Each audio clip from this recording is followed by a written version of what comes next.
नमस्कार बच्चों, आज हम बात करने जा रहे हैं अभिक्रिया कोटि और आणविकता में अंतर की। अभिक्रिया कोटि और आणविकता में जो अंतर हैं वे मुख्य रूप से 3 अंतर हैं जो मैं आपको लिख के दिखा रहा हूं और आपको वे क्लियर हो जाएंगे। अभिक्रिया कोटि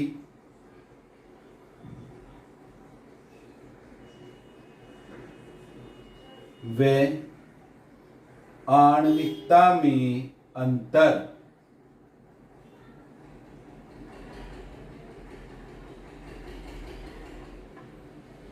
एक तरफ आप आणविकता लिखिए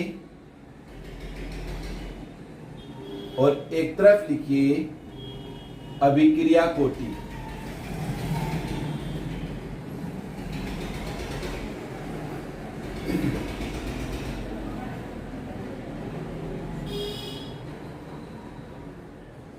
आणविकता में हम पहला अंतर देंगे,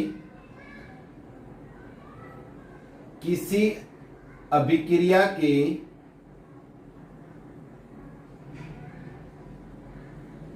सरल पद में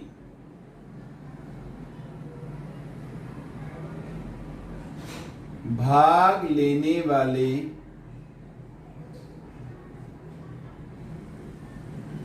अणुओं की संख्या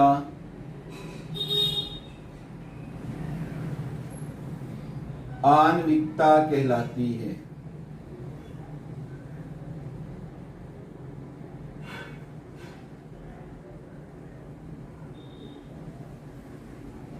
ये इसकी परिभाषा भी है। इधर किसी अभिक्रिया में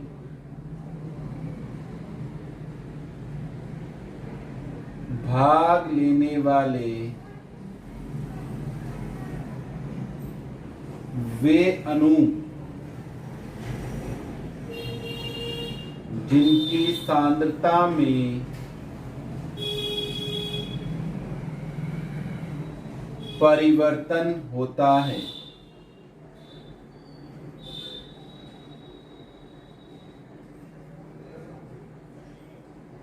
अभिक्रिया कोटि कहलाती है।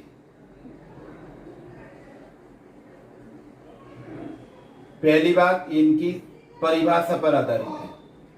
दूसरी, यह क्रियाविधि पर आधारित मान है।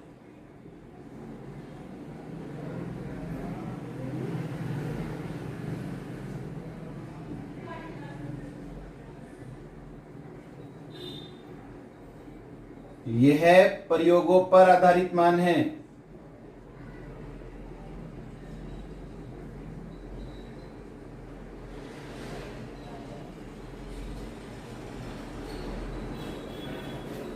इसका मान शून्य नहीं हो सकता। इसका मान शून्य नहीं हो सकता।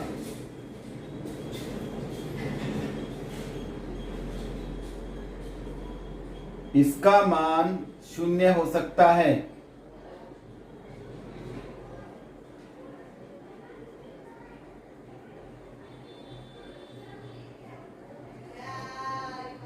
इसका मान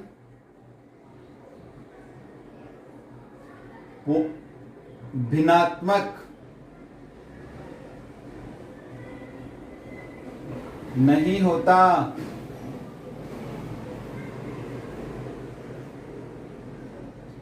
इसका मान भिन्नात्मक हो सकता है।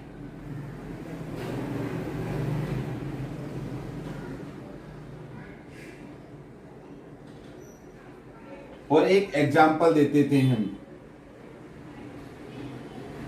CH3COO(C2H5 plus H2O) is equal to CH3COOH plus C2H5OH। इसकी आणविकता 2 और इसी को हम इधर लिखेंगे, जिससे एक एग्जाम्पल द्वारा भी हमें आणविकता और अभिक्रिया कोटि का डिफरेंस समझ में आए कि इनमें क्या अंतर है। कोटि 1 ये वह आणविकता और अभिक्रिया कोटि में अंतर। इन 4 अंतरों को आपको एक्सप्लेन करने की मुझे आवश्यकता महसूस इसलिए नहीं हो रही है क्योंकि पिछले 2 लेक्चर में जिसमें हमने आणविकता और अभिक्रिया कोटि के बारे में बात की है, इन पर हमने विस्तार से चर्चा की है। अब हम आगे पढ़ते हैं वेग नियम। बहुत इंपॉर्टेंट हमारा ये टॉपिक है। आज हम कुछ उन चीज़ों पर चलेंगे जिससे आणविकता और कोटि की जानकारी हमें होती है। तो वेग नियम और क्रियाविधि के बारे में भी हम बात कर लेते हैं। नियम या वेग व्यंजक, रेट लॉ हम इसे कहते हैं। यदि किसी अभिक्रिया के बारे में हमें वेग नियम की जानकारी है तो 2 चीज़ें हम इसमें कर सकते हैं। पहला, उस अभिक्रिया की कोटि ज्ञात कर सकते हैं, ठीक है। दूसरा, उस अभिक्रिया की क्रियाविधि का अनुमान भी लगा सकते हैं, क्योंकि जो वेग नियम है वह अभिक्रिया के मंद पद को प्रदर्शित करता है। इसकी परिभाषा पहले पढ़ लें। किसी अभिक्रिया के लिए वह गणितीय व्यंजक जो अभिकारकों की सांद्रता पर अभिक्रिया वेग की प्रायोगिक निर्भरता को व्यक्त करता है, कि किस प्रकार से अभिक्रिया वेग अभिकारकों की सांद्रता पर निर्भर कर रहा है। ऐसी जो हमें बात बताए, ऐसा जो व्यंजक हो जो हमें बता दे, उसे पढ़ते ही हम समझ जाएं कितने अभिकारक के अणुओं की सांद्रता पर हमारा अभिक्रिया वेग निर्भर कर रहा है, वह वेग नियम कहलाता है। जैसे मैं आपको एक एग्जांपल देता हूँ। जैसे ये एक क्रिया है A capital A small B capital B, या स्मॉल ए और स्मॉल बी कोफिशिएंट हैं। जैसे 2a 2h2, तो 2 अंक जो होता है उसे हम स्टाइकोमेट्रिक कोफिशिएंट कहते हैं, equal to C plus C और D, या कोई भी उत्पाद बन गया। अब इस अभिक्रिया के लिए वेग नियम हमें कैसे दिया जाता है? ये वेग नियम प्रयोगों के आधार पर ही निकाला जाता है। इसे हम अभिक्रिया की क्रियाविधि से तो लिख सकते हैं।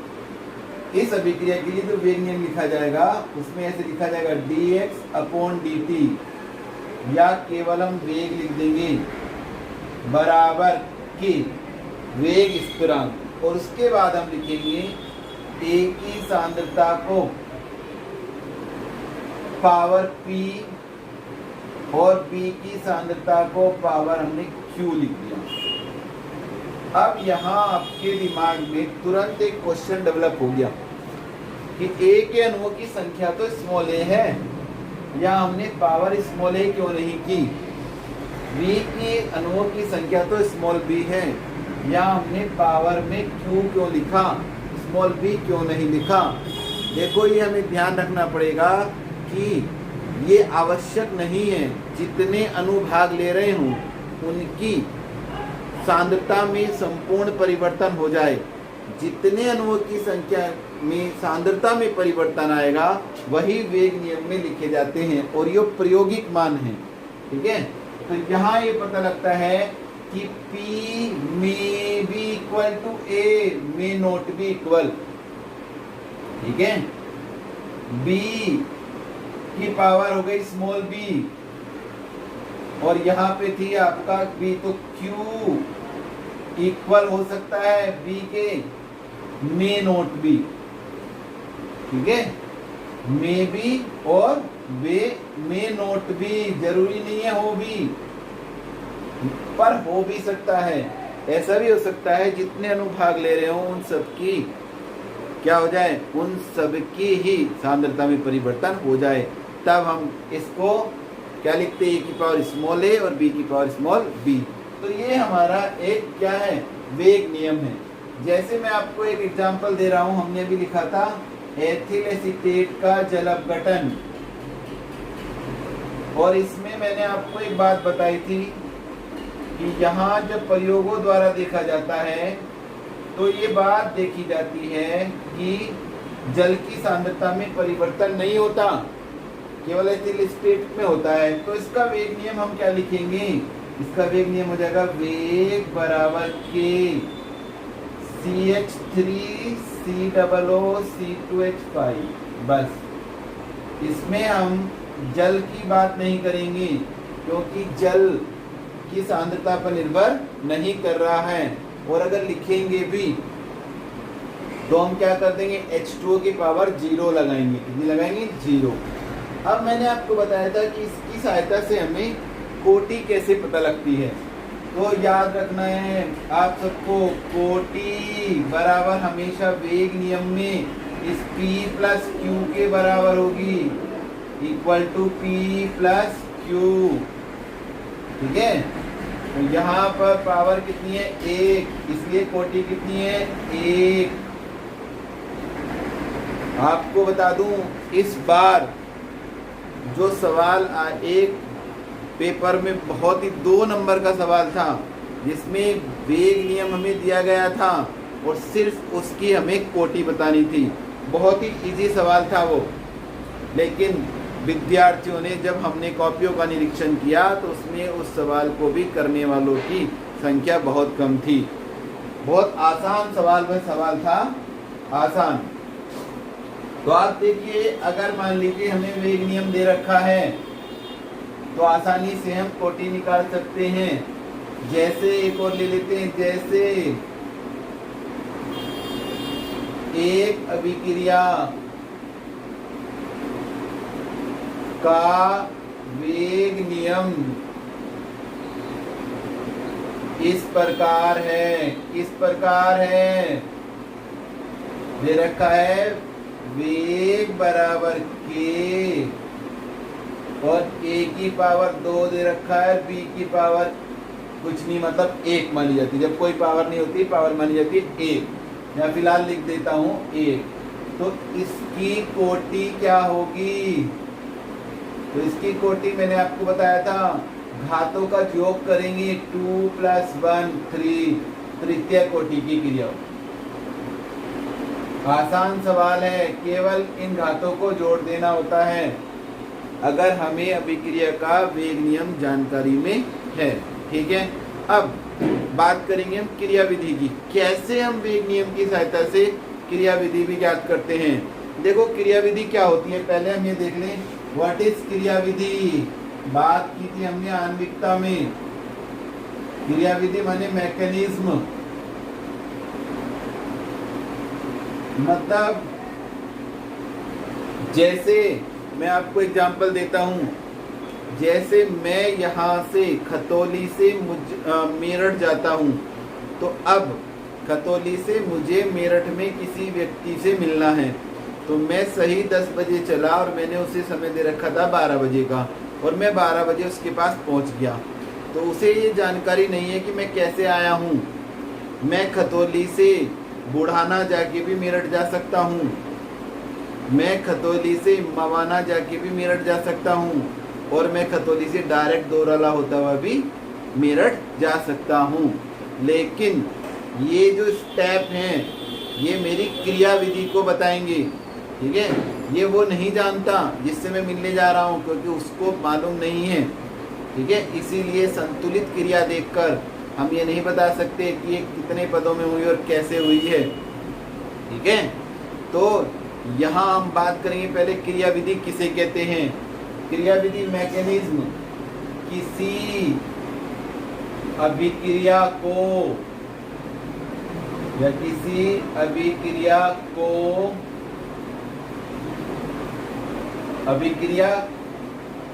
को अनुमानित पदों में व्यक्त करना, जो उसके स्टैइक्योमेट्री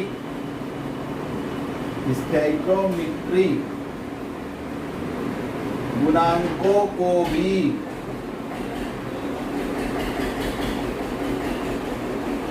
जो उसके साथ स्टैइक्योमेट्रिक गुणांक है, गुणांकों को भी व्यक्त करती है।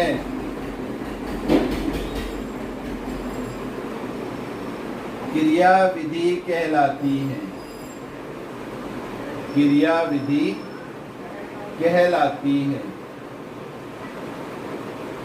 ठीक है, किसी क्रिया की क्रियाविधि, यहाँ देखो अनुमानित लिखा है मैंने, अनुमानित होती है ये, किसी क्रिया की क्रियाविधि वेग नियम द्वारा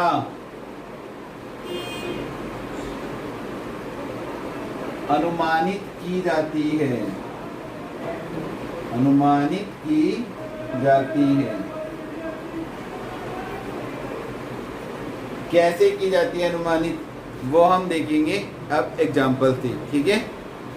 जैसे ये आपको लिख लेना है, क्रियाविधि की परिभाषा क्या है। क्रियाविधि की परिभाषा पूछी नहीं जाती, पर आपको पता होना चाहिए कि जो हमें पद स्टेप बाय स्टेप अभिक्रिया कैसे हो रही है, विद स्टेप जिसमें और स्टोइकोमेट्री को भी जस्टिफाई करें, उसे हम क्रियाविधि कहते हैं। अब हम बात करेंगे, एक एग्जाम्पल लेते हैं। जैसे ये एक अभिक्रिया है NO2 plus F2 is equal to, ये ले जाए 2 NO2F, ये हमारे पास एक क्रिया है, ठीक है। और इसका जो हमें वेग नियम दे रखा है, वेग नियम दिया है, वेग बराबर K NO2 और F।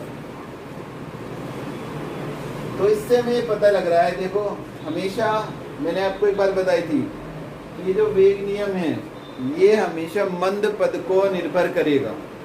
तो यहाँ से हम एक अभिक्रिया विधि बना सकते हैं। कैसे बनाएंगे, ये आपने क्रिया विधि की डेफिनेशन लिख ली होगी। अब इस पे आप देखें कैसे हम करते हैं। देखो ये क्रिया है तो क्रिया विधि अनुमानित बनाएंगे। इसे थोड़ा बनाने का तरीका समझ लीजिए जो मैं बता रहा हूँ। हमारे पास ये NO2 और F2, तो ये NO2 और F2 वेग नियम में एक NO2 एक F2 है, ठीक है। तो हम एक बना दें, क्योंकि हमें यौगिक बनाना है NO2F, तो यौगिक बनाया हमने NO2F। इससे जब NO2F बनाएंगे तो इसमें F बच जाएगा, तो हमें परेशान होने की जरूरत नहीं है, हम F लिख देंगे, क्योंकि ये बीच में बनने वाला एक कैसा है, मध्यवर्ती यौगिक, मध्यवर्ती एक स्पीसीज है या एक जाति है जो बीच में बनेगी और ये खत्म भी हो जाएगी। कैसे देखेंगे आप, ये मंद पद हो गया, तो पहला पद हो गया ये किस क्रिया का, 2NO2 प्लस F2 का, NO2 plus F2 NO2F plus F। और दूसरा पद होगा इसका, दूसरा पद में ध्यान रखो हमारे पास कुल कितने NO2 है। ये देखो स्टोइकोमेट्रिक जो गुणांक हैं उनको भी जस्टिफाई करना है। कुल NO2 कितने वाले, 2, अभी कितने काम आए, 1, तो कितना रह गया 1, तो यहाँ फिर ले लो NO2 और फिर F ले लो, जो कि F है, तो ये आ गया हमारा NO2F। तो ये एक तीव्र क्रिया होगी। कैसी होगी, तीव्र। मंद पद केवल वही होगा जो हमारे वेग नियम में होगा, तो वेग नियम से हम क्रिया विधि निकालते हैं। तो यहाँ हम इन दोनों को जोड़ दें तो क्या हो जाएगा, 2NO2, और देखिए ये भी F है और ये भी F है, दोनों एक दूसरे के सामने तो कट जाएंगी, plus F2 is equal to 2NO2F। तो ये रिएक्शन आ गई, ये हो गई क्रिया विधि, और इसमें ये मंद पद हो गया। आणविकता भी साधारणतः हम देखते हैं कि जो मंद पद होता है पूरी अभिक्रिया की आणविकता उस पद पर ही निर्भर कर देते हैं, साधारणतः ऐसा देखा जाता है। लेकिन आणविकता मैंने आपको बताया था हर पद की अलग होती है। आणविकता इसकी कितनी हो गई, 2, क्योंकि 2 अनुभाग ले रहे हैं, और यहाँ भी कितनी हो गई, 2, ठीक है। तो आणविकता हर सरल पद की अलग होती है, लेकिन कभी कभी हम किसी अभिक्रिया की ओवरऑल आणविकता बताते हैं और वो एक जटिल अभिक्रिया होती है, तो याद रखेंगे इस बात को, ये नोट है। जटिल अभिक्रिया की आणविकता साधारणतः मंद पद में प्रयोग किए गए अभिकारक के अणुओं के बराबर होती हैं।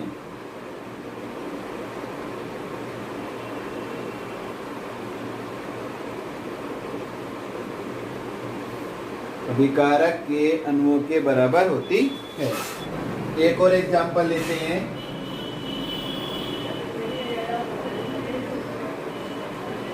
NO2 plus CO is equal to NO plus CO2। ये क्रिया दे रखी है हमें, ठीक है। इसकी हमें क्रिया विधि लिखनी है और हमें वेग दे रखा है कि NO2 की पावर 2। माने इसका जो वेग नियम है ये साफ हमें पता लग रहा है NO2 के 2 अणुओं पे निर्भर कर रहा है, ठीक है। जबकि हमारी क्रिया में NO2 का एक ही अणु CO पर ये निर्भर नहीं कर रहा। तो द्वितीय कोटि की तो भी क्रिया है, तो क्रिया विधि हम कैसे निकालेंगे? क्रिया विधि के लिए इससे हम देखेंगे, पहला पद लिखेंगे मंद पद NO2 plus NO2 is equal to NO plus NO3, ठीक है। क्योंकि हमें NO बनाना है तो हमने NO बना लिया, NO3। अब NO3 plus CO is equal to NO2 plus CO2। अब इसमें देखो ये एक्स्ट्रा NO2 था, NO2 इधर भी ये कट गया, तो ये हमारा मंद पद है। ये कहाँ से आया? वेग नियम से। और ये दूसरा हो गया तीव्र पद। तो अभी क्रिया की क्रिया विधि बन गई, ठीक है। 2 पद आ गए, जोड़ के हमारी ये क्रिया आ जाएगी NO2 प्लस, देखो ये एक NO3 है और एक NO3 है, ये भी कट जाएगा, ठीक है। तो इसकी भी लिखने की जरूरत नहीं है। फिर क्या रहेगा? NO2 plus CO, NO plus CO, ठीक है। यहाँ ये मंद पद बताता है कि इस पर अभिक्रिया वेग निर्भर कर रहा है और आणविकता भी हम इसकी क्या कह देते हैं? 2 कह देते हैं, क्योंकि 2 अणुओं की मंद पद में दिखाई दे रखी है। तो इस प्रकार से हम क्रिया विधि निकाल सकते हैं। क्रिया विधि साधारणतः अनुमानित होती है। ध्यान हमें सिर्फ इतना ही रखना है कि क्रिया विधि में जो वेग नियम दिया गया है वो मंद पद में आ जाए, ठीक है। वैसे ये क्रिया विधि आपसे सामान्यतः पूछी नहीं जाती, लेकिन फिर भी हमें इनको आना चाहिए। सवाल ऐसे पूछे जा सकते हैं कि कोई आपको मंद पद दे रखा हो और आपसे पूछे कि इसका वेग नियम बनाओ, तो उसकी क्रिया विधि देखकर आप उस क्रिया विधि में जो मंद पद है उससे उसका वेग नियम बना सकते हैं। जब हम न्यूमेरिकल कराएंगे तो 1-2 सवाल इसके भी हम देंगे। तो हमारे चैनल को सब्सक्राइब करिए और कमेंट करिए और ये नोट्स बना लीजिएगा।